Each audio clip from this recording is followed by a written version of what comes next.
Good afternoon, everybody. Good afternoon, everybody. We're going to get started in just one moment. Again, we have refreshments for all of you joining us in person. Please feel free to take some refreshments if you like. We'll get started in just one more minute. Thank you for joining us and see you soon.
Okay, hi everyone. We're going to start. Welcome. Welcome to everyone here with us in the room and anyone who might be watching online. Thank you so much for joining today. I'm Shailene. I work in the Fiction and Humanities Department here at the library. And I want to thank you all for coming to join the Pratt Library and the Washington Writers Publishing House to celebrate the launch of America's Future, Poetry and Prose in Response to Tomorrow. Woo! And I'm really excited to hear from all these amazing writers, such a great lineup we have today. Before we begin, I'd like to mention that we have some really exciting events coming up at the library this fall, from poetry readings and poetry discussions to poetry writing workshops to a reception to welcome our new writer in residence. And I'd really encourage you to take a look at the flyers on the back table before you go home tonight. And also, if you're a poetry fan, make sure you sign up for our poetry event email list on the table in the back, or you can email poetry@prattlibrary.org. And of course, we have the books for sale just outside the door. The Ivy Bookshop is helping us out. Thank you so much to them. This anthology has a fabulous cover designed by the Pratt's own Andrew Klein, and the content inside is also amazing, so don't leave without that book. Okay, so the MCs of today's very exciting event will be the co-editors of America's Future and the co-presidents of the Washington Writers Publishing House, Caroline Bach and Jonah Colson. Caroline Bach's first novel for adults, The Other Beautiful People, a workplace love story about a movie-loving marketing executive, will be published in June 2026 by Regal House Publishing. Yay. And Jonah Colson is the author of the poetry collection Said Through Glass and the translator of Aguas Waters by Miguel Avero.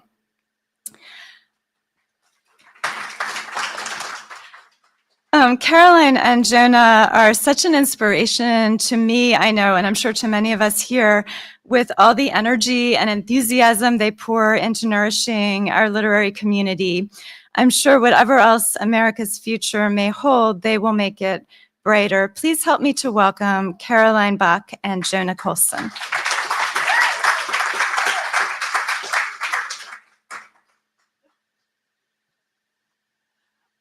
Well, welcome everybody, and a big thank you to everybody at the Enoch Pratt, to Shailene, who has been such a supporter of local writers and local presses. And in case you don't know about the Washington Writers Publishing House, just a very short description. We've been around 50 years. This is actually our 50th anniversary year. Woo! We This is a line I like to say very loud and proud. I give some credit to Stephen Leva for helping me with it, but the Washington Writers Publishing House is the longest continuously operating cooperative, nonprofit, literary, small press in the United States. We are thrilled that we're here with America's Future and our Baltimore contingent. We are thrilled with the cover by Andrew Klein, who worked on it with us for almost a year. And it has been a big hit. It's just out. It just was published on September 9th. Poets and Writers in their recent magazine in September, October, highlighted this anthology. They called it a tribute to the joy and resilience amidst the political turmoil in the United States. And I thought, they got it. And we are going to take it out into the world and speak some truth to power. And that's what I'm hoping we're going to hear today from these amazing Baltimore-based writers. So I'm now going to hand it to Jonah Colson, my amazing co-president, and we will start the readings.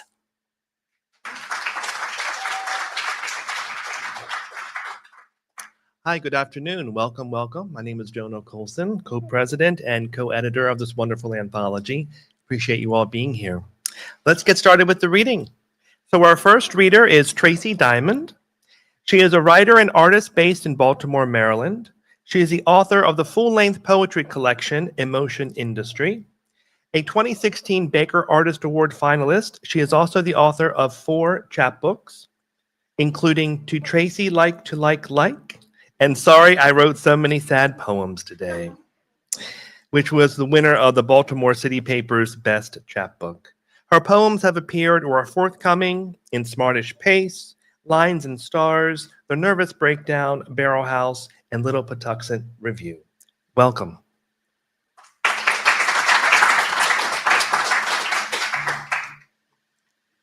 Thank you, Jonah. So I'm going to ease you into my poem that's in America's Future, sort of. But everything after this first poem I'm reading is new, but they're all centered around geology. So thank you for being my test kitchen. Tomorrow will be such a nude morning. I mean, nice. I want to buy an RV. I want to kiss each time zone. Did you know Yellowstone is a giant volcano? I'm falling over the age of rocks. Thank you. Oh, and if you're either here or online, I love feedback, which is why I kind of do the test kitchen. So go ahead and make any kind of sound or type whatever you're feeling. Or maybe not anything. Sorry. I have purchased a roadside geology book. Will this even matter someday? The patch on the backpack reads, let's watch the mountains get brighter. Let's drink 40s in the park. Let's ask why sapphires have no sapphic connection. Betrayed by etymologists, the birds get louder, a hue of pink hugging the ridge. For a few moments, the blue of darkness before the fury settles like a mountain. Rocks are jawlines of the past. I'm still not breathing deeply, but this view is nice. Thank you. So this is my poem that's in the anthology that I hope everyone here picks up and supports Washington Writers Publishing House. I'm pretty obsessed with the stories we tell to manage our identities. So from the individual level to the bigger picture, including the early colonies. So you're going to hear a lot of that in this and also the next poem. The vision of a sheets attached to urgent care. I am obsessed with imagining Thoreau traverse mountains in 19th century shoes. Maybe poems are made by fools, We could live so many options. If the sun were hollow, 1 million Earths could fit inside it. Everyone thinks they live in special times. Just look at every medical advancement. An urgent care attached to sheets in a town where a new Whole Foods is exciting is not an indictment, but rather a question. Are we having fun yet? Yet another year in America with more mass shootings than days as we attempt to protect our communities. Peace hinges on humanizing. We live in special times only because it is all special.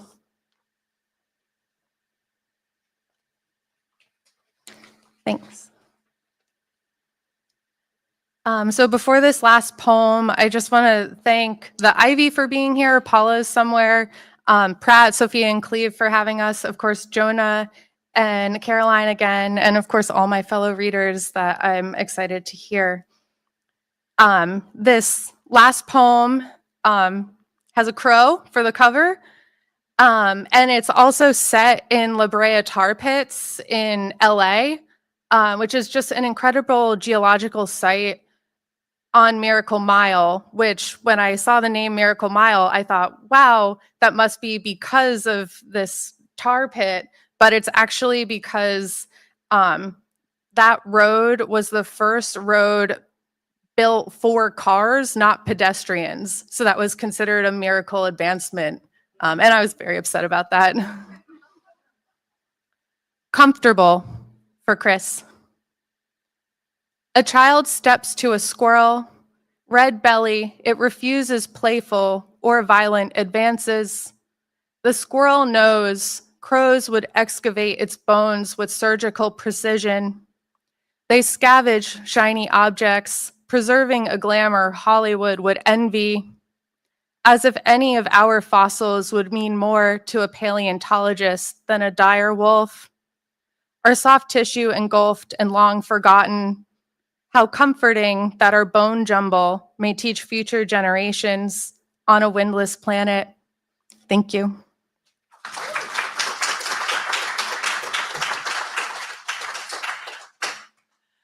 Wow, thank you, Tracy. So I have the great pleasure of introducing Zarina Exie-Fry, who is an educator, a content writer, a Pushcart Prize winner. Her writings are featured in Shondaland, Glassworks Magazine, the Journal of Poetry for Therapy, Introduction to Afrofuturism, a mixed tape in Black literature and arts, and Chicken Soup for the Soul. And she has something very special to share.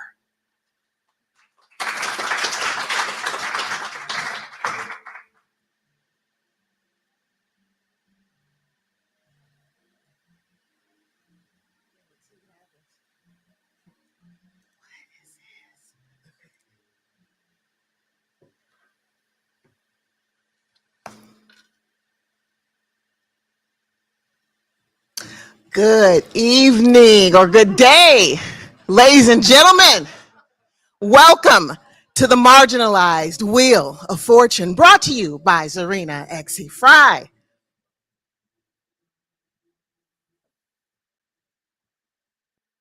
Let's play the game.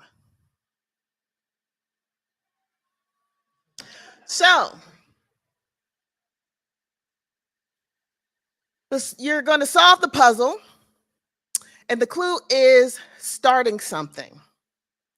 Another clue is after Michael Jackson's album Thriller.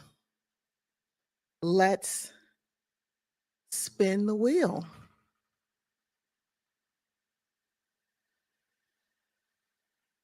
Oh, a $12,000 or $1,200 stimulus check. We are on our way. I like it. Let's spin the wheel and see what else we get. Oh. Well, it is the marginalized Wheel of Fortune. Let's spin again.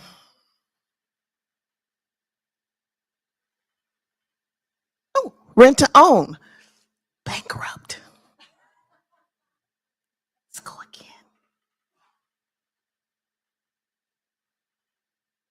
Pimp a stripper or dancer, which would eventually lead to bankrupt. Let's spin again, shall we? Ooh, a 25-cent hourly raise. We are winning. We are on our way. I like it. Let's spin again and see what else the wheel of Miss Marginalized Fortune gives us. Oh, school loan forgiven. I will take that. Yes, yes. All right, let's spin again. Ooh, that's probably going to be a gallon right there, but I will take the $25 gas card. Thank you very much, Will. $50 grocery gift certificate. I will take that. That goes a long way at Aldi, just saying. Don't go to Whole Foods. You've got artistic talent. Spin again.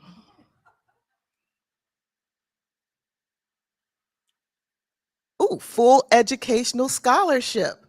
Spin again. That's a win. That's a win. Entrepreneur.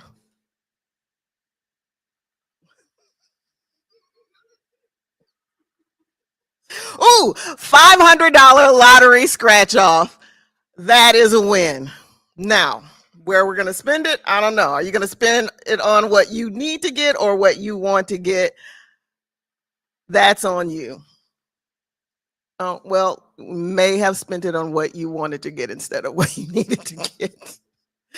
Lose a turn. Oh, high interest mortgage, red line block. Spin again. Ugh. Credit card offers. Bankrupt. Ooh, drug deal drop. Temporary riches unless you rap. Ooh, free lunch. Pizza party at work. Hey. Well, you know, that actually calls for an applause there. All right, let's see what else we get, ladies and gentlemen. Oof, advance payday loan, bankrupt. Been there. Well, not the bankrupt. Whew. I just like to thank my mama for getting me out of that loop of the advance payday loan. But all right. Ooh, pimp a pimp, bankrupt.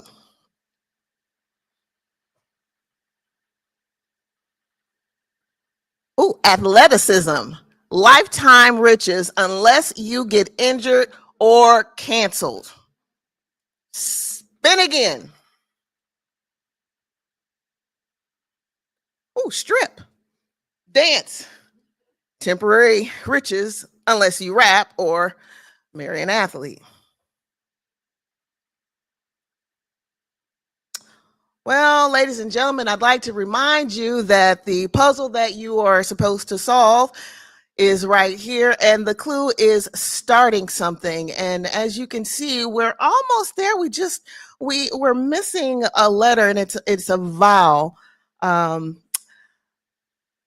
But the player says, "I'd like to buy a vowel, but can't afford one."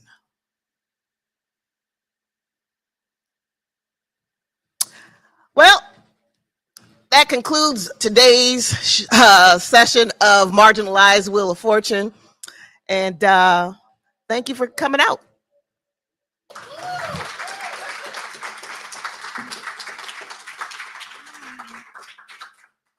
I feel like I should really just stop there, but I don't see my time. So I'm just going to read until someone says, there's a. So this poem that I want to read is called Blackout. 1. Thunderstorms were my first church. It's how I learned about God and his thunder. Every time there was a thunderstorm, my sister turned the television off and told us all to be silent. She shut the lights off too. Listen, she said, to God howling and whistling through the trees, bracing ourselves for the breaking thunderclap. My sister said the rain was God crying. I understand tears nurture life. Thunder shook the house. It's because we're so close to the water, she said.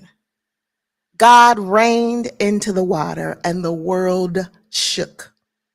They are one and the same, God and water. 2, we weren't allowed to eat or drink. Quiet, my sister said. He was bowling, but I knew it was his voice interrupting my Saturday morning cartoons, shifting tectonic plates, and my little thoughts repositioning my place in this world like a thunderous voice submerged in water, witnessing lightning in his veins, me, his child, growing inside, thrashing. 3, I am the tempest. Thank you.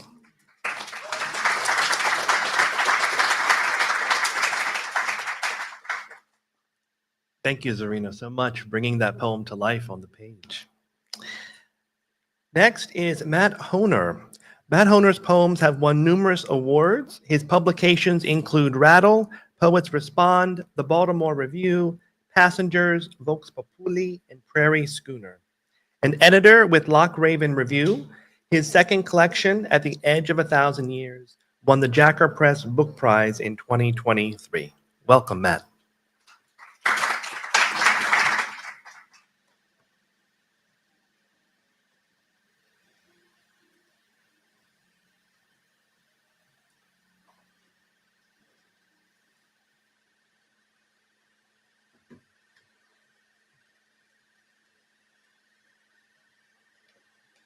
So I'm going to start with a poem that I think fits the tone of the poem that's in the anthology, and I have a couple more after that poem.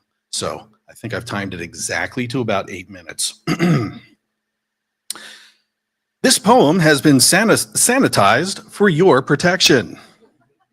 This poem is organic, macrobiotic, made with 100% recycled post-consumer language and trigger-free. Surface meanings have been scrubbed clean with disinfected phrasing.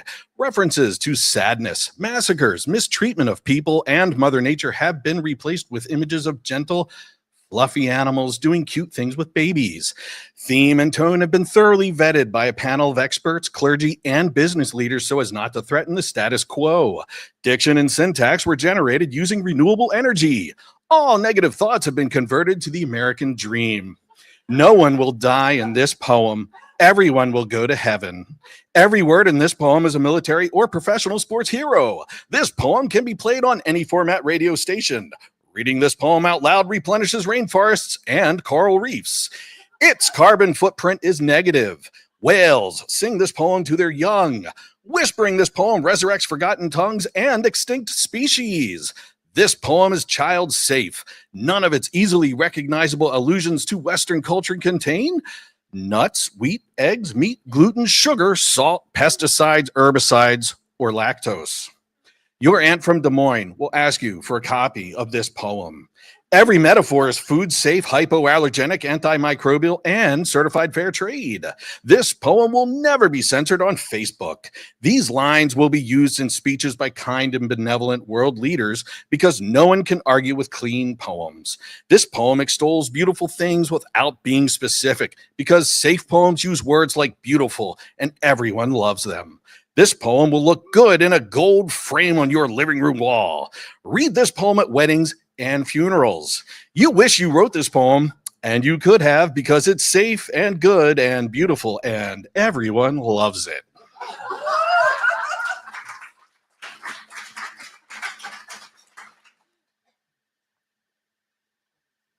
This is the poem in the anthology. Down ballot questions after Allen Ginsberg. How will I America in 10 years, 5 years, next week? Will my moral decisions be sponsored by Coca-Cola? When teenagers slow dance at high school mixers, will they have to leave room for Jesus, the Supreme Court, and Congress? Will seeing myself naked in a mirror count as pornography? Will we light our streets with tiki torches and burning crosses? Will we goose step or square dance to Lee Greenwood and Kid Rock? I need to know what kind of boots to buy. How long will my ideas stay crispy in milk? Whose profits will pay for our next war monuments, Raytheon's or Boeing's? Will I be waterboarded for growing tomatoes from the seeds of Monsanto's tomatoes? When I go bankrupt from a routine physical, can I have Mexico City as compensation? Who will get the blame for wrecking the economy next? Childless cat ladies or overworked immigrants? When the Cuyahoga burns again, will God speak from the flames? When can we start eating bald eagles on Thanksgiving? Who will finally win the Bison Extinction Challenge? Do I have to buy a truck? What if I want vegetables? I don't covet my neighbor's anything. In fact, I don't even like him. Can I stone him to death with old Bibles? Which gated community gets the water? When will everyone have to genuflect when entering a Walmart? How much will the tax on air be to support the trillionaires? If I hold my breath, will I be arrested for tax evasion? Will I be executed for never fathering children? Will I have to check with Unilever before criticizing my Cheerios? If I incorporate myself, may I invade Canada? Can I sell shares of my body on Wall Street to pay for groceries? If I wear orange makeup and eyeliner while shouting lines from Mein Kampf at school buses, will that make me more manly? If a play makes me think, can I burn the playwright, the director, the actors? What will happen to Broadway when all the gays are gassed? What 3 haircuts will I be allowed to choose from? When the Chesapeake Bay finally becomes a reservoir of chicken shit, will I get boneless breasts from Purdue at half price? If artificial intelligence generates my thoughts, do I still have to report to the office? When the circus tent, the revival tent, and the Capitol building officially merge, will the White House become the bouncy house?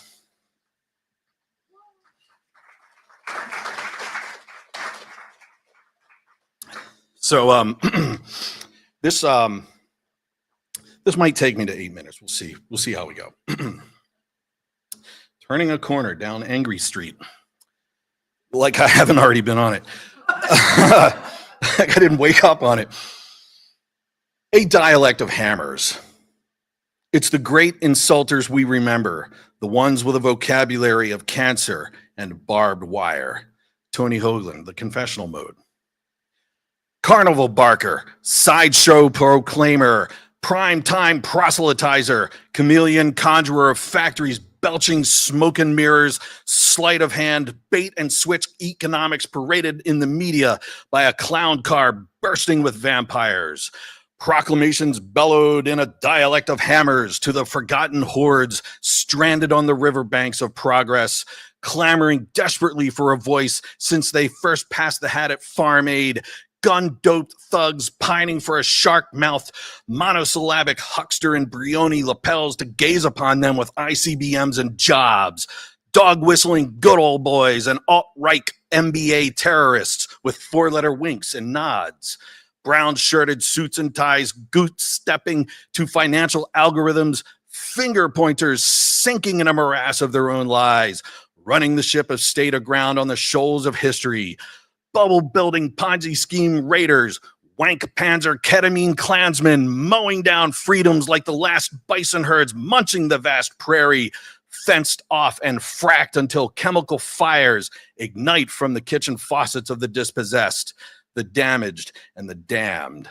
America, you look so great again in your sky blue eyeshadow and blood red trucker hats, belting your lusty anthems as you careen headstrong and blind across the fast shrinking distance between your forsaken dream, that oversold snake oil cure-all elixir of hope, and the inevitable precipice of self-annihilation.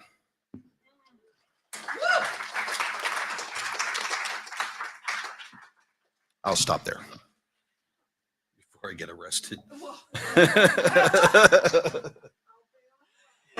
Yeah, Yes, we're not going to arrest you. We're going to vote for you, Matt.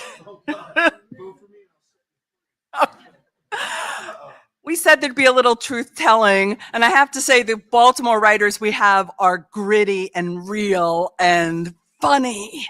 And I have the great pleasure of introducing a poet next, Stephen Leva, who was born in New Orleans, Louisiana, and raised in Houston, Texas, is now here in Baltimore. His poems have appeared in Smartish Place, Scalawag, Nashville Review, Jubilant, Hopkins Review, Prairie Schooner, the Best American Poetry 2022. He's a Cave Canem Fellow and the author of the chapbook Low Parish, the Understudies Handbook, which won the Gene Feldman Prize from the Washington Writers Publishing House. So I can proudly call him a pressmate. And a fabulous new book of poems, The Opposite of Cruelty, which was just published this year and is for sale here today. Get your copy. Stephen holds an MFA from the University of Baltimore, where he is an associate professor and co-director of the Klein Family Center of Communications and Design. And as I said, he's a poet. Stephen Leva.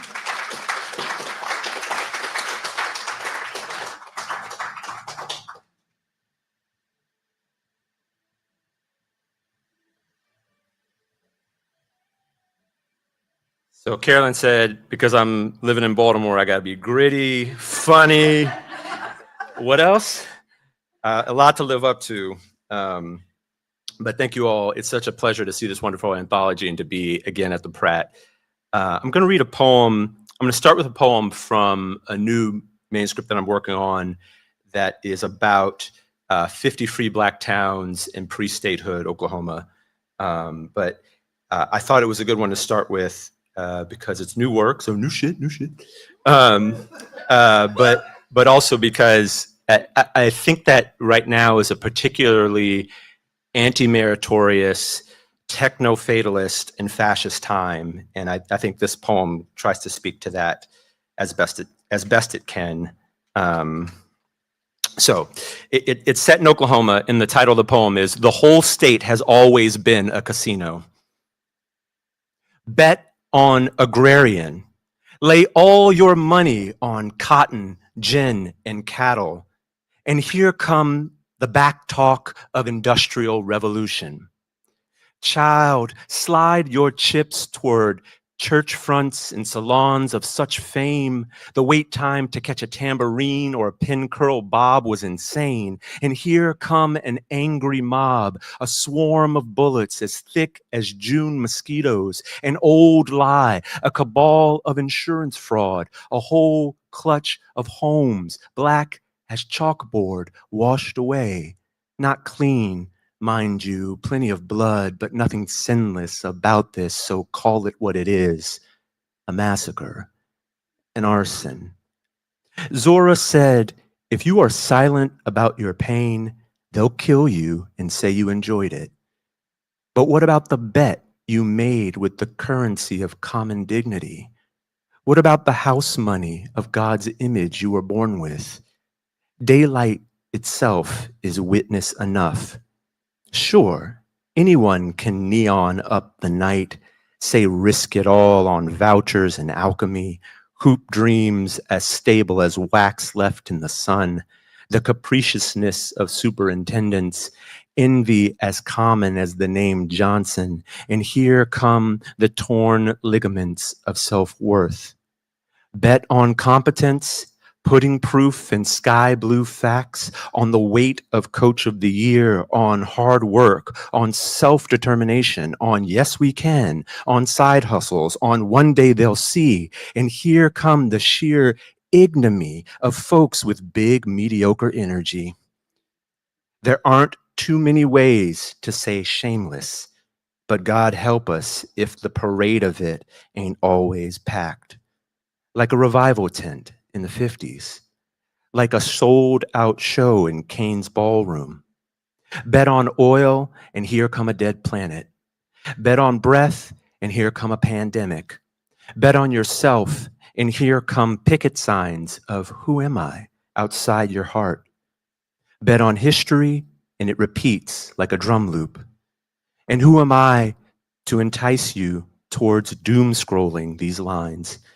Who am I to ask of language anything other than to signify?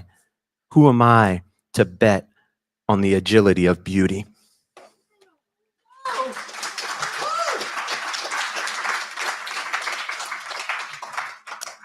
All right, I'm going to read one from The Opposite of Cruelty. It's a short one called a parachoresis. It's just a Greek word that's often used in theology to talk about the dance between three figures, and it's often referring to the Trinity in Christian theology. So a parachoresis. In the South, we raise a Godhead through questioning. What city? What ward? What street? Houston, a midwife, a first kiss, a celibate sky.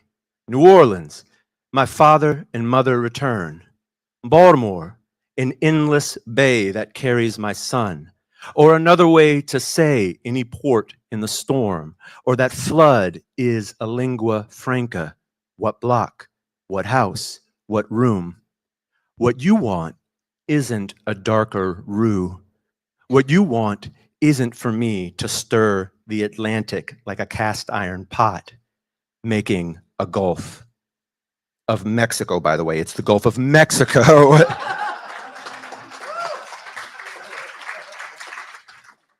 They really believe we're going to accept this insanity. Okay, so this is the poem that was in the anthology.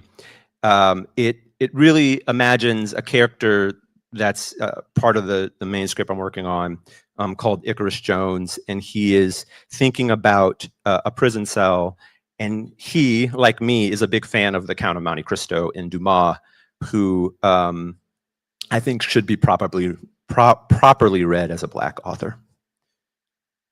Icarus Jones imagines a cell without the Count of Monte Cristo. The counterweight of sunlight brings the curtains of night to draw, transforms void back to stone. Here is an empty cell. Light hollows it out like a spoon pitting a peach. Light wrongfully accuses the stones of wanting to be a prison wall. Honor, look at your lack of shadow. Service, look at your stalwart inertia. Old fortress, untested archipelago defending a city. Marseille like an exhale. An old name carved above the lime mortar line. Dumas perhaps imagined Edmund as black, as sand in a bag that spins the pulley system of sky back to morning. But does that help to see the sky as carceral, or at least as a struck stage? Why, just now, did your enthusiasm wane for an escape? Is Edmund less beautiful when rhyming with a dark sea? And the Count, well, he remains one color of the French flag, at least once light has passed. Thank you so much.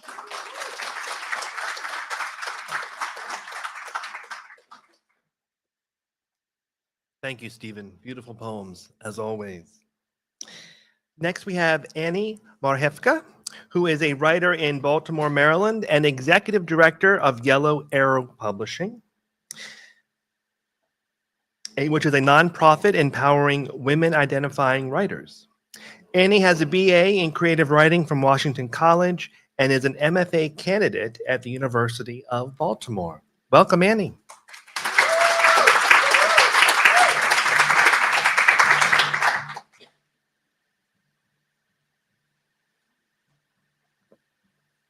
Okay.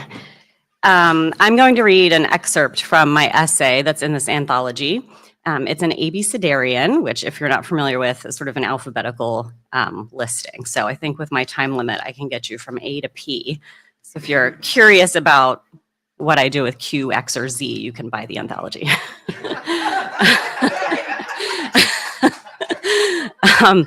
It's called Things My Daughter is Learning in Kindergarten.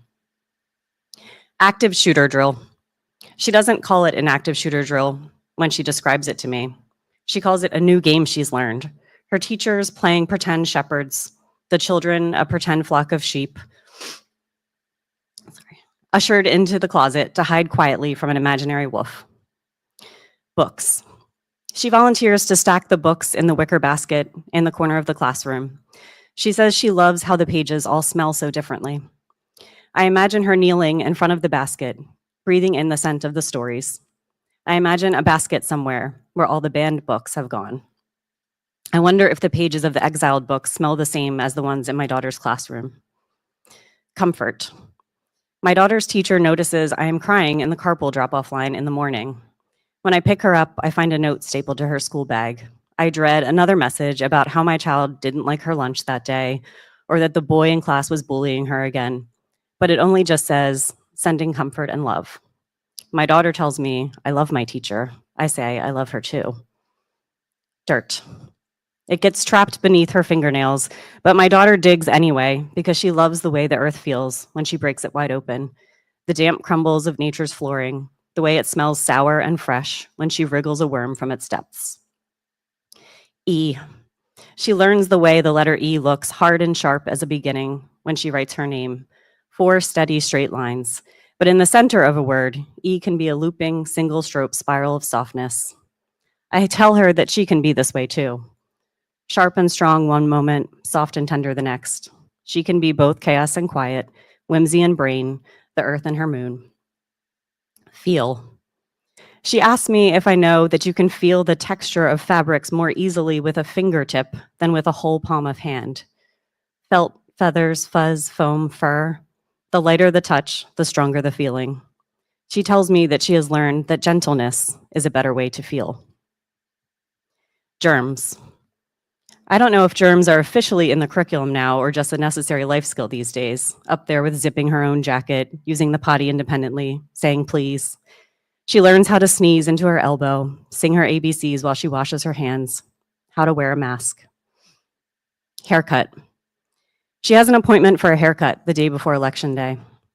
I've been staring at the sample ballot, at the question about reproductive rights. My daughter has been crying, saying Rapunzel's hair lost its magic when it was cut. I've been crying too. I try to explain to her that you can't feel it in your body when a pair of scissors slices off the ends of your hair. And she says how strange that must be, to not feel a part of you severed, but to know its absence. I think, who am I to say she must lose her hair? I am just a mother. I cancel the appointment. She keeps the hair. Insect. Her favorite is the praying mantis, the way she visits our front porch and stays so still.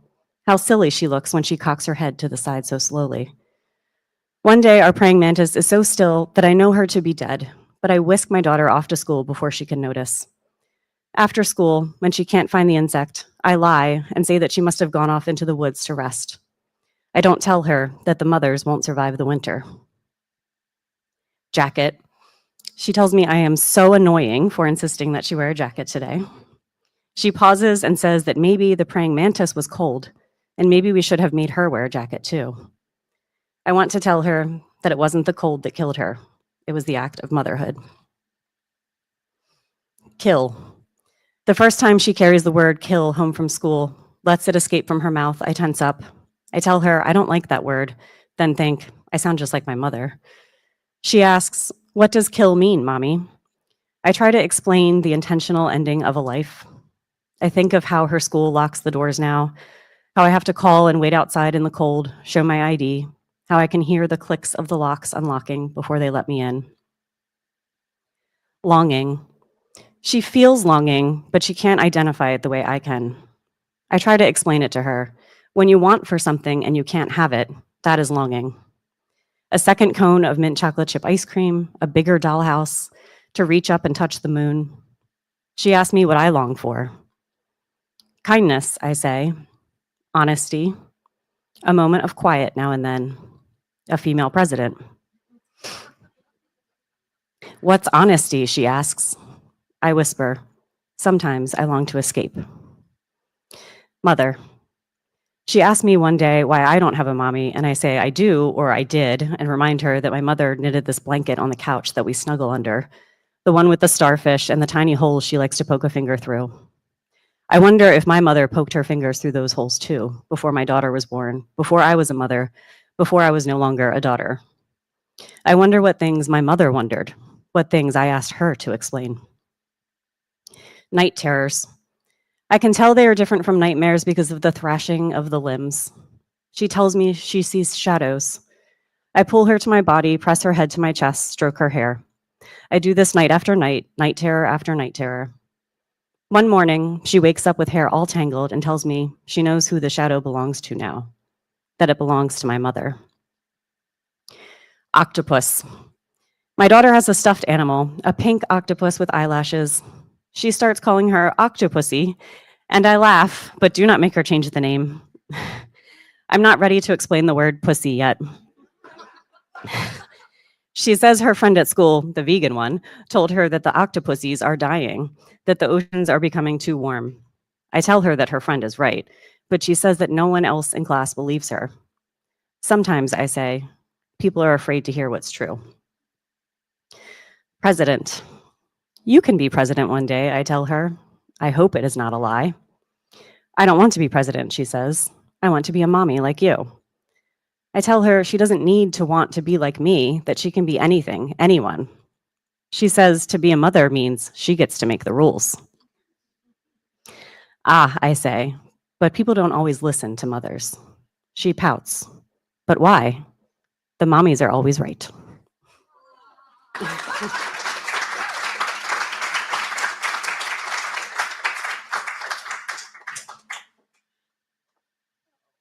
I just love that. Everybody has to read the rest. It gets better. I am now thrilled to introduce Adam Schwartz. His debut collection of stories, The Rest of the World, won the Washington Writers Publishing House Fiction Award in 2020. His nonfiction has appeared in Newsweek, Baltimore Sun, Baltimore Banner, Sewanee Review, Pittsburgh Post-Gazette, The Forward, and elsewhere. Most importantly, for over 27 years, though I think it may be longer now, for 27 years, he's been a public high school teacher in Baltimore. Adam Schwartz.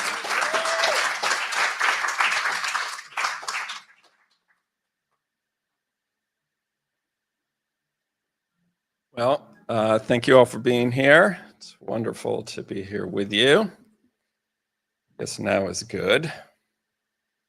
Begin. So I'm going to read the piece that I have in the anthology, and it is a letter to our president.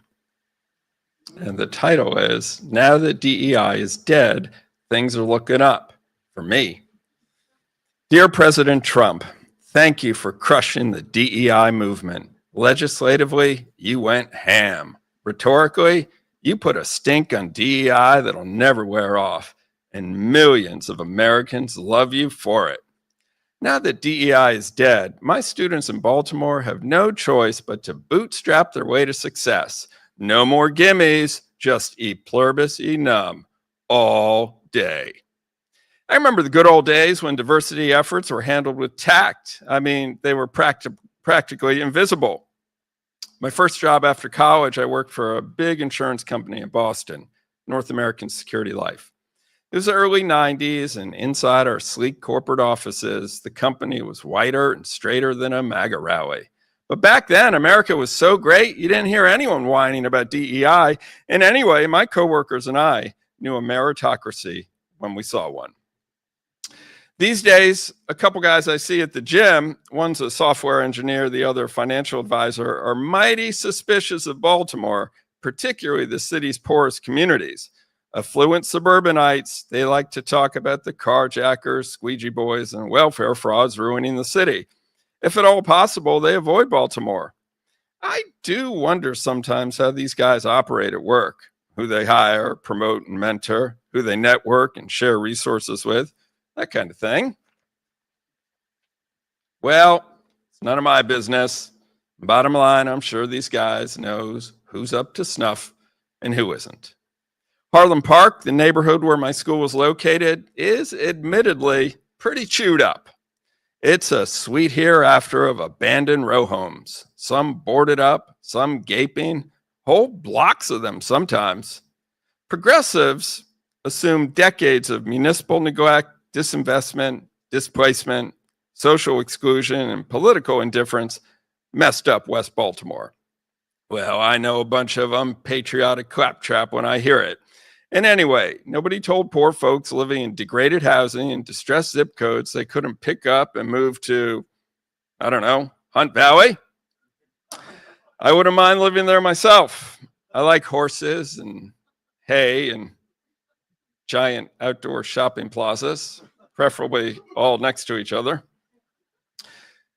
And by making blighted opportunity deserts like West Baltimore a regular thing in cities and towns across the nation, America has made inequity, if that's even what it really is, boring.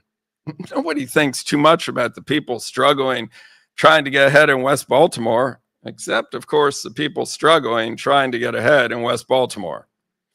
Are the odds stacked against kids in Harlem Park? Who can really say? If it was really that bad, probably somebody would have fixed it by now. This is America, after all. Either way, I know you like long shots, Mr. President. Otherwise, you wouldn't have lost millions on casinos, hotels, steaks, vodka, and other stuff. Still, every so often, a student will ask if the vast decay surrounding our school is some kind of conspiracy. Like maybe somebody is trying to stifle their prospects. Here I redirect. Just because it looks like the end of the world outside doesn't mean you're not included. You are. Stay positive. Get your archaeologist on, I say. The neighborhood is rich with ruins. Then I sober students up with a hard truth. Hey, be glad the neighborhood isn't gentrified. No telling where you'd be then. While DEI initiatives don't actually lower standards or give unearned privileges, they definitely change the look of the team. And not everyone vibes with change, because really, there are only so many opportunities to go around in this world. And personally, I don't like getting shortchanged, or losing ground, or feeling like I could lose ground, especially when I'm not used to it. What's mine is mine, after all, or was, and is now again. In fact, sometimes I just want to scream, privilege is the party not everyone gets invited to, okay? But you can't say that, or I can't anyway. But you can, Mr. President. We're crazy for your crazy. We can't get enough. The malice, pettiness, and bullying, and gibberish, it's magic. I even heard that by some anatomical quirk, your tongue lives in your sigmoid colon, springs up when you talk, then retracts again, which is amazing. Anyhow, thank you, Mr. President, for making sure voices like mine aren't lost in the din. And most of all, thank you for showing Americans that discrimination and inequity ended so long ago, they're not even worth talking about. Let the cream rise to the top. Signed, Giddy again.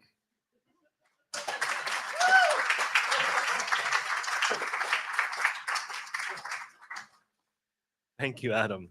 You're getting such a wonderful range of voices and this afternoon, and wonderful. So our last reader is Cherry Woods. She is an award-winning Baltimore-based poet known for her candid narrative style. She is the author of Free to Be Me, Poems on Love, Life, and Relationships, and creator of the Words, Wine, and Wings Poetry and Open Mic Show. Her work has been featured in Patterson Literary Review, Understory Magazine, and Poets, Inc. Welcome, Sherry.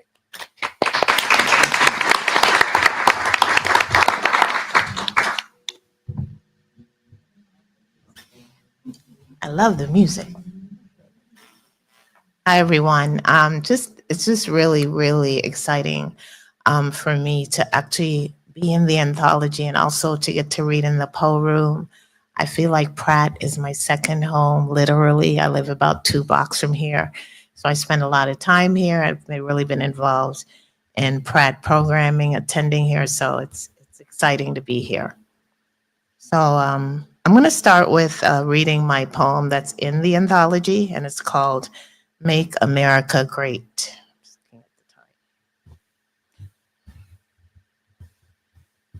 We see you, America, stripped of your glittering. I'm sorry, I'm not seeing too well. Okay, here we go. We see you, America, stripped of your glittering illusion of equality, bare as a newborn still wrapped in the bandages of racist beliefs. No more facades, no more staged performances, no more undeserved trophies for justice, never really won. Let's begin with truth. Let's build a bridge from past divisions to future reconciliations. Let love be the concrete, fairness the steel, hope the columns, justice the lanes, driving us towards one another from different roads, paths, and directions to a new America on the other side. Thank you.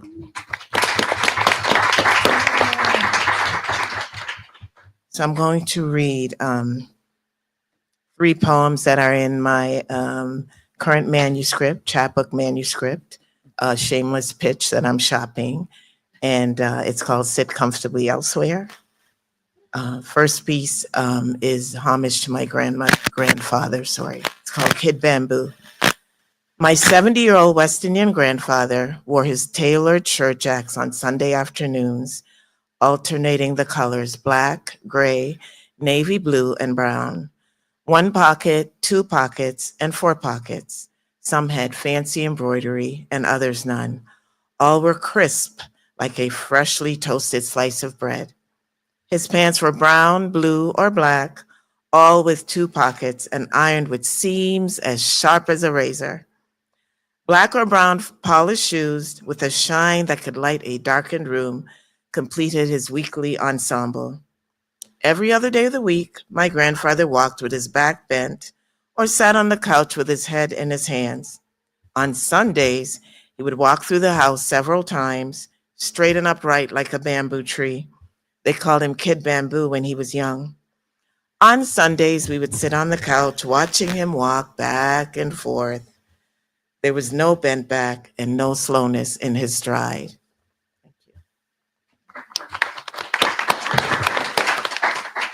This piece is called A Change Has Come. On a recent visit to a Chesapeake Beach resort, I spoke with the silver-haired volunteer at the Railroad Museum. I asked about one of the panels on the upper wall of the museum that said Blacks could work on the railroad but could not partake of its offerings until 1964. He shared Chesapeake Beach had come a long way since then. He was happy for its integration. He felt better about living there now. We learned we were both poets. We had both been published. He shared his latest poem was in the monthly local paper. I left the museum and walked across the lane back to the hotel where I'd booked a room with a beautiful view of the bay. Realizing that before 1964, I would not have spoken to the retired gentleman. I might have served him in some way and perhaps said, "Yes, sir." Now I can walk on the boardwalk, dine at the restaurant, and marvel at the tides, grateful for the changes they bring.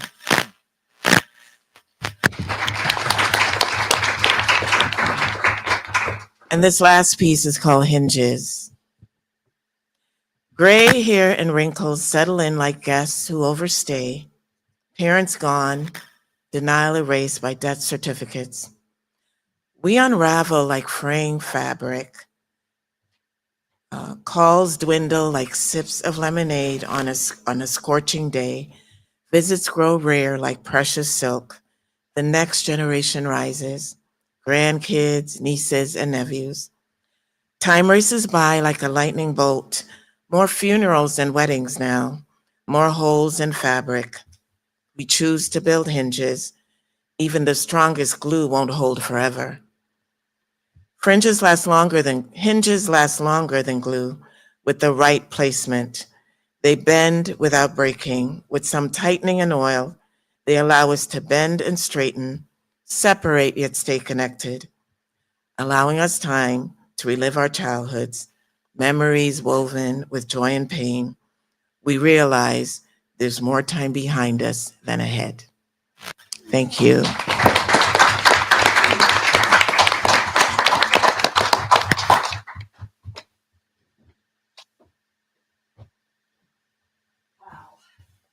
Wow, well, can we just have another big clap for everybody? Wasn't this just amazing? Appreciate all of these writers. Yeah, so next on our agenda. So we're going to have a short panel discussion. Jonah and I came prepared with a few questions, so we really sort of dig in to what these writers are thinking. I know I said they were gritty, funny, truth-telling, but they're also satirical, sharp-edged, incisive, as well as all real masters of the line, the sentence, the word. So I was wondering, Jonah, that with everything going on in America right now, and I know there's several teachers on the panel, what advice do you give to the next generation, to the young writers coming up about writing now, writing this moment?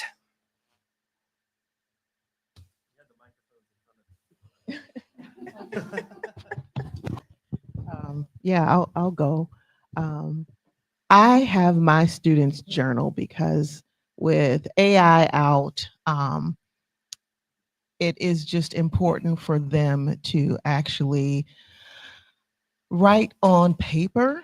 It gets their brain working more than just the repetition of using the keyboard, and they get to discover some things about themselves and about what they like, what they don't like, before they're tasked to write about world issues. And I think that is very important because it gives them a voice and it gives them a foundation of understanding who they are in this world and in this time.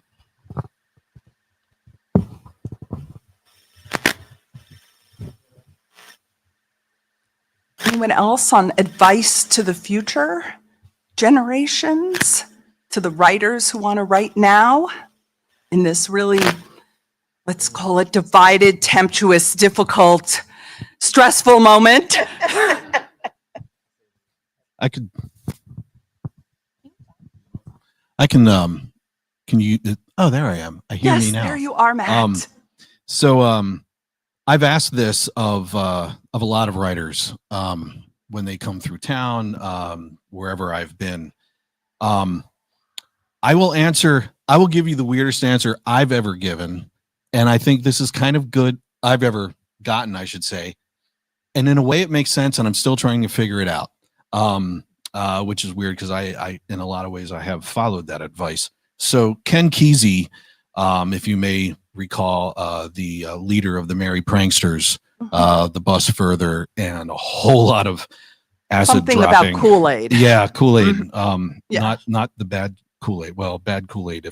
Anyway, so he was in Boulder, Colorado, when I was in grad school, and I got up and said that exact question. What is your advice to the future? Thinking he's going to tell everybody to, go get ripped on acid and, paint your bus funky and drop out. Right. Mm-hmm. He said the most conservative thing I could have ever thought he would have said, which was find a mate. And I'm going, what? What? He said, and I know he saw the look on my face, and he said, no, really, find a mate. I've had the same one for, at that point, probably 40 or 50 years. And I'm thinking, oh yeah, I guess he has, because I had read a lot about his life. And I'm thinking, where are you going with this, buddy? And he said, well, the idea is that whoever you are, and I would like to expand that to whether you don't have to find like an actual mate, like a person to live with forever, but a good group of friends that will support you no matter what you're doing, who will bail you out of jail no matter what you've done. But I understand it. Having at least one person there all the time who will accept what you're doing, who will give you good feedback on your work, who sometimes smartly steps aside when they're not sure what the hell you're doing, in order to keep peace in the house. But yeah, that has for me that has ended up, this was in the 90s when I asked the question, and it's 2025, and for me this has worked pretty freaking well. My wife is in the audience, I get to stay at my house tonight. I'm kidding, but yeah. So Find a Mate by Ken Kesey. Do we have, yay. Do we have any other thoughts on what do we tell the writers, the young writers today? The only thing that we hear you. Yeah. It actually wasn't. I had to press this button. I'll keep it short. What I often say are two things. One, you need to write with the understanding that you will outlast this present regime, no matter what happens, whether it goes the way you want it to go or we have radical transformation, you are likely going to outlast the political situation. And so write with that being so, with that in mind. And then I always ask my students, what kind of poems, what kind of stories, what kind of essays would you write if the world were just? Don't forget to write those too. So for me, the future is always imagining right towards the thing that you want to see happen. What would you write if the world were just? And remember that this too shall pass. Wise teacher, wise teacher. Anybody else? I know Jonah has a question as well. Yeah. It's kind of, maybe we can just go down the line. I was just kind of curious. So our call for this anthology went out about a year ago, right? Yeah. And so we had the prompt, the call went out, and then of course things happened and we extended the deadline. But I was wondering, maybe just to hear briefly from each of you, was this, what you submitted, was it already in the works? Had you already written it? Or did you really respond to the prompt and the moment? So we can start. Yeah. I'll start down the line. So it was a little bit of both. I always think about the moment and kind of how my writing fits into that, whether it's through like pop culture, or I feel like I'm always writing to someone, whether it's like someone in my personal life or something I've overheard.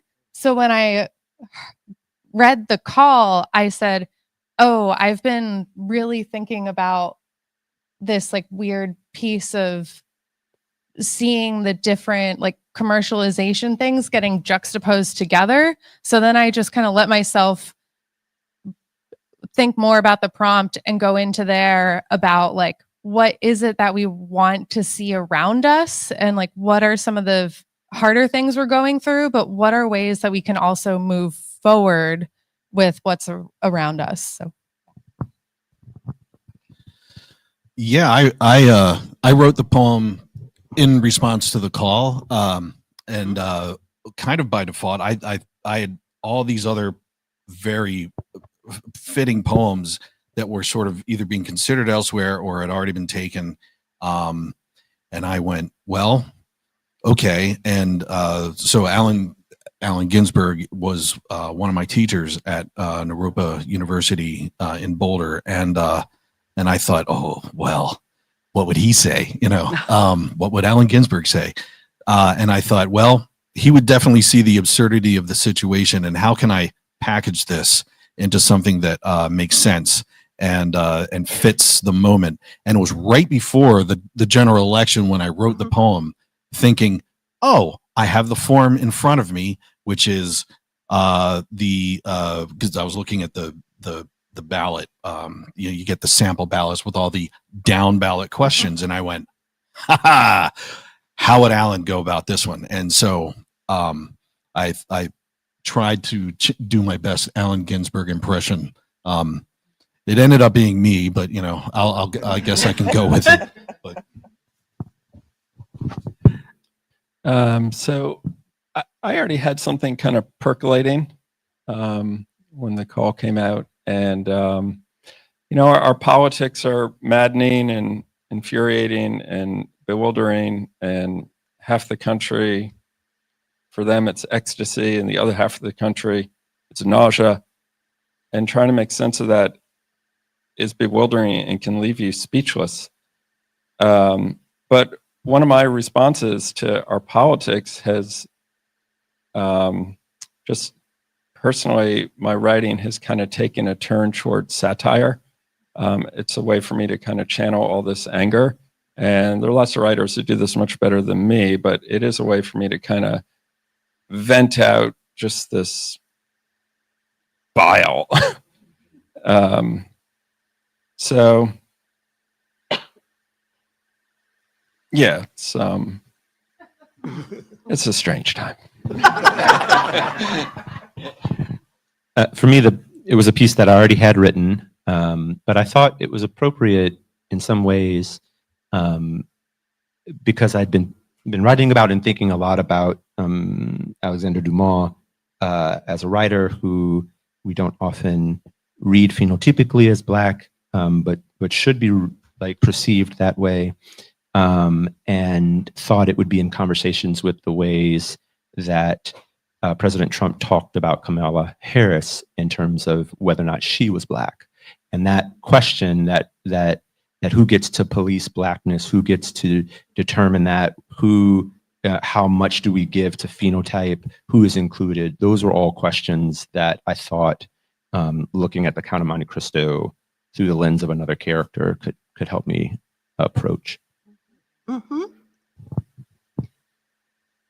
So I was working on this piece, I think, before the submissions call, but I think it changed a bit because of the submissions call. So I often am writing about women's roles in society, and especially the role of mother, and was also sort of reflecting on my relationships with my mother, hers with her mother, mine with my daughter.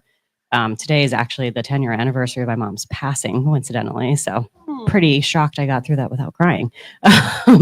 But yeah, so I think then putting that essay in the context of sort of what's going on in the world today, and aside from just sort of the relationship dynamics, but thinking about what was going on when she was mothering and what my daughter will be going through when she maybe is one day if she chooses to go that route. Just trying to extend my parking.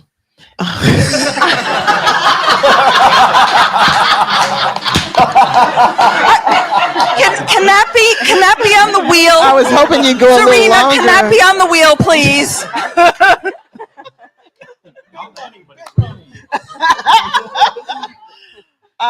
Yeah, so I am so glad you asked that question, because when I saw that there was a call for submissions to this, I was like, hold my beer, because this is part of my MFA thesis that I started in 2020, and I didn't realize that I was going to go into that, and it was more of a discovery of, I didn't realize that I had grew up on a red line block, and then this was all happening, and so it's part of my the name of my creative thesis is the Red Line Report.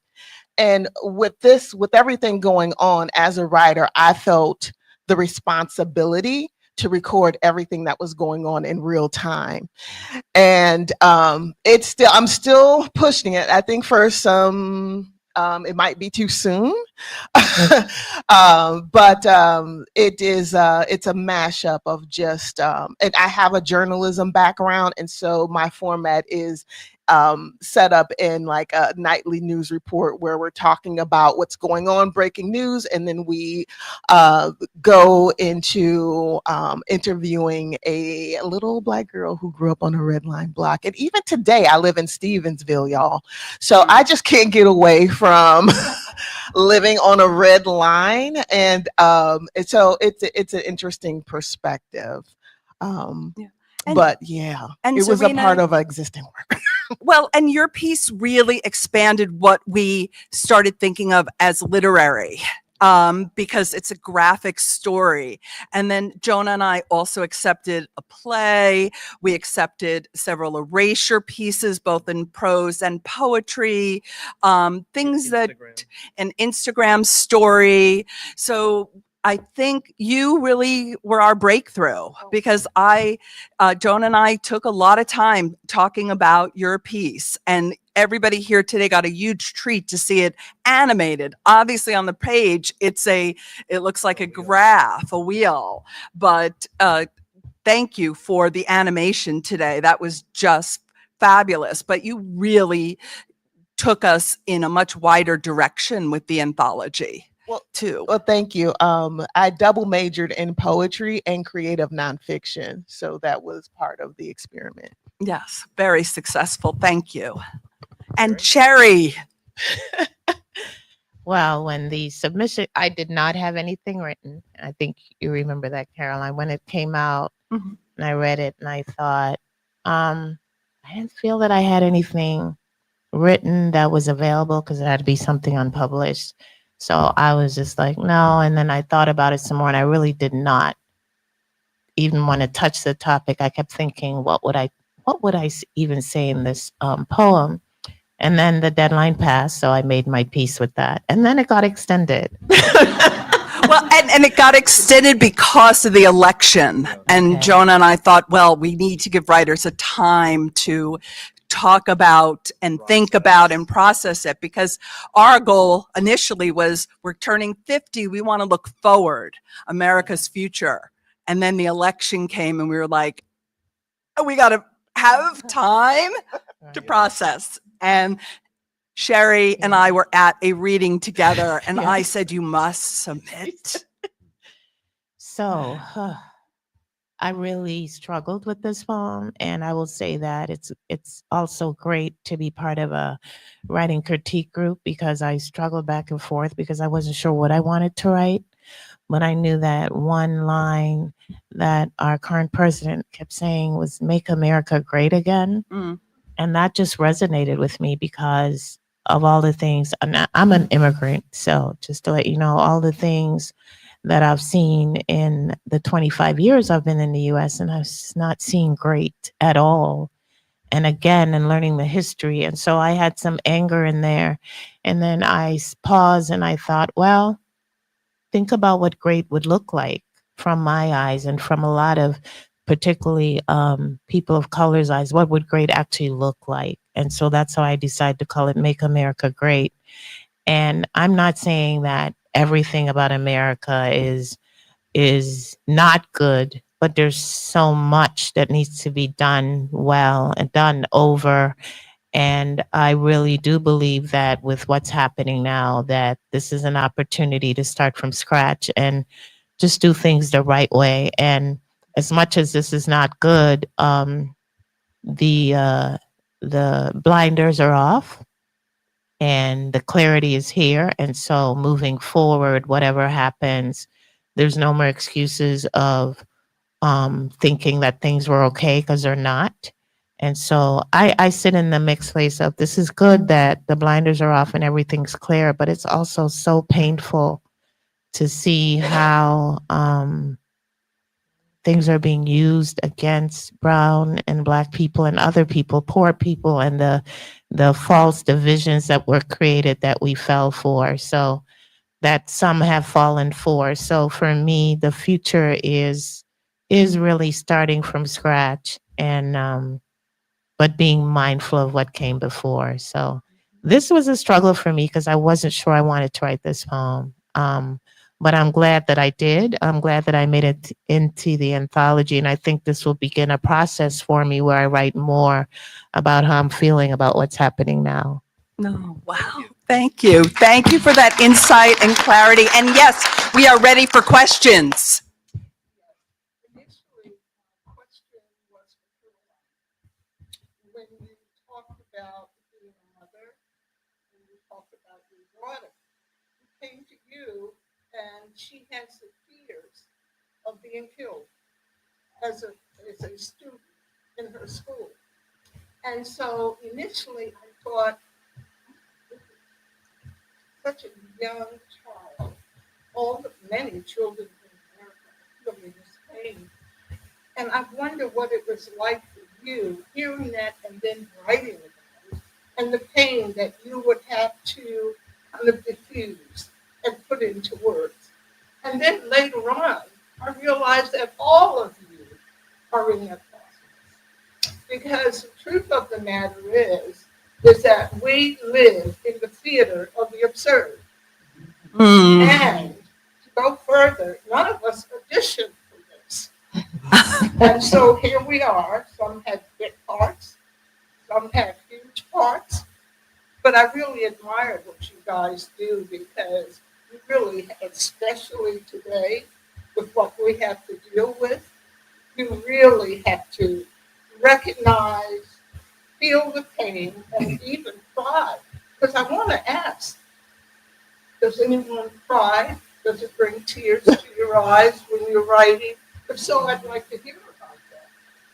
And finally, what I would like to say is that I admire all of you because I can imagine what it is like when you sit down and you pay attention to what's going in the world, interpret that, and give it back to everyone else. And it takes a special kind of a person and a special kind of strength to do that. So kudos to all of you.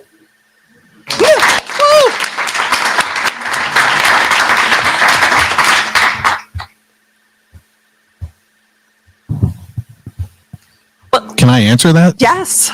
Yes. Yes.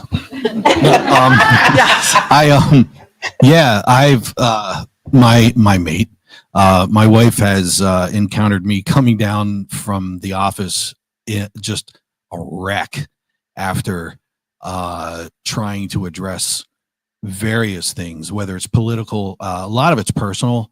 The personal stuff just kills me. I don't know why I keep writing this stuff. It's not good for my health. But I also think it's essential for my health. I used to not think that writing was therapy. I had a real no, actually therapy's therapy. And then I started really just stabbing myself in the neck to get the really hard stuff written. And I was able to then see it over here. And some part of it now is something that I can deal with at arm's length. And there's a lot of stuff I can't read. I still won't read in public. It's too intense. Some folks in here see me try to read some of it. But yeah, it's I have clobbered myself writing. And I highly recommend it to everyone because it helps get it out of yourself, at least temporarily. And I mean, if you want to burn that piece of paper later, great, or publish it. So it is. Any other? It's such an insightful question. Thank you. Is there any other response to our wonderful audience member? What was the actual question? Well, do you cry? Oh, yeah. Yes. Okay, we cry, we laugh. Is any other questions? Did I see another hand?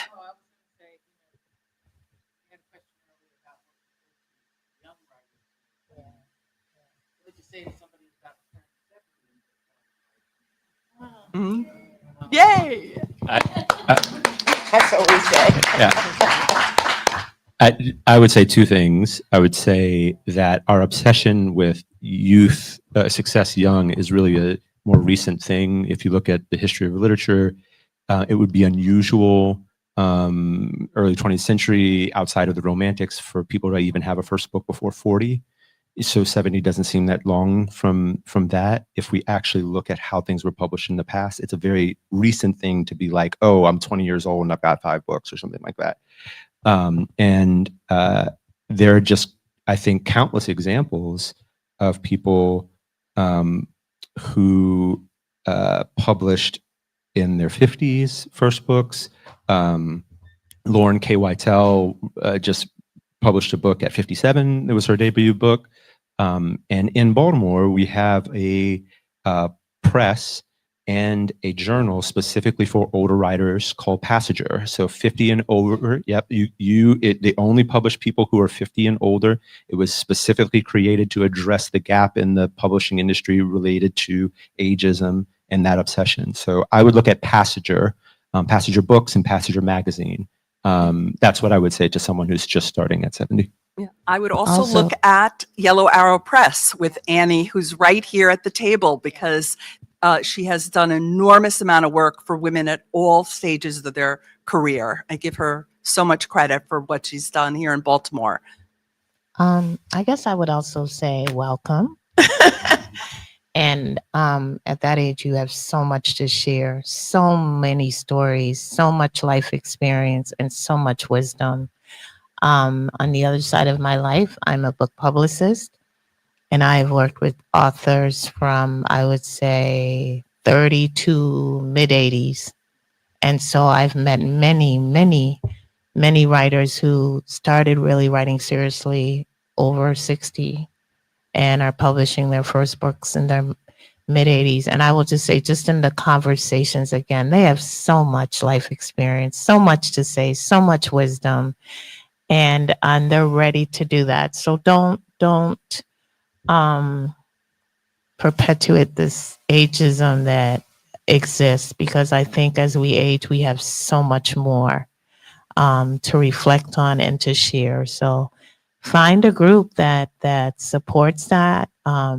Writing can be isolating, but I'm in so many different writing groups that have that age range. And so I would say welcome to the writing world, and I look forward to what you have to share. Yeah. Well, we're actually coming close to, I'm sorry, I just wanted to Adam, add go one ahead. thing, Caroline. What she said was, it's really inspiring for me to hear. Perhaps the most inspiring thing I've heard all day. I don't know you, but I can tell you've got a voice and you got something to say. That's great. Yeah. You know, Adam, that was the perfect end. We have voice and we have something to say in this room. So I'm going to hand it back to the wonderful people at the Enoch Pratt. And we have books for sale, and we have treats, and we actually have special gifts for people. So make sure you see me and when we wrap up. But back to our hosts.